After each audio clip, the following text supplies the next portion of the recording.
来继续来看影片分享网站 YouTube 来宣布，讲南韩的天团 BLACKPINK 的频道订阅的数量突破到1亿，写下历史，是第一个达成这项里程碑的艺人频道，嘛得到一个红旋石的奖牌。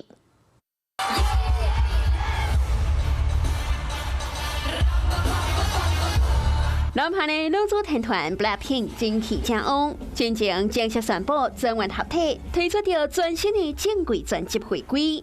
那安尼，最近有一个天大好消息 ，as we are apparently the first official artist channel to reach 100 million subscribers on YouTube. This is crazy. So. Well, thank you to everyone at YouTube for all your support and for creating a space to connect with our fans from all around the world. 全港拍影片，感谢全球迷众的支持。因为昨日 YouTube 官方正式宣布 ，BLACKPINK 频道的订阅数正式突破1亿，是头一个达成的艺人频道，颁发着代表最高荣耀的红旋石创作者奖。这也代表着韩国的流行文化在全世界抢甲掠袂掉。 所来个3月，台湾有几大场 K-pop 的演唱会要办。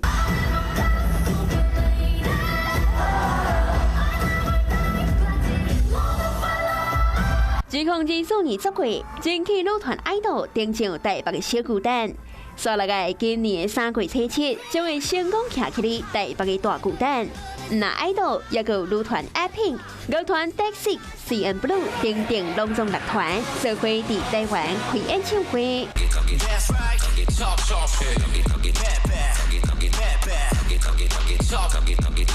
3月中下旬，高雄的樱花季来的拢是大咖，有 Super Junior 小分队 DNE、Red Velvet 成员 Wendy 等人拢将会来台湾，也有 K Wonder Concert 加 Easy、妈妈木等等的人气团体。Twice 更加伫3月底登上台北的大巨蛋，连续唱3场的演唱会，要带予全台湾的歌迷享受佮欢喜的视听体验。 Hello， 我是林纯佩。想要掌握最及时的新闻资讯或是体坛动态吗？赶快按赞、订阅、开启小铃铛，锁定华视新闻的 YouTube 频道。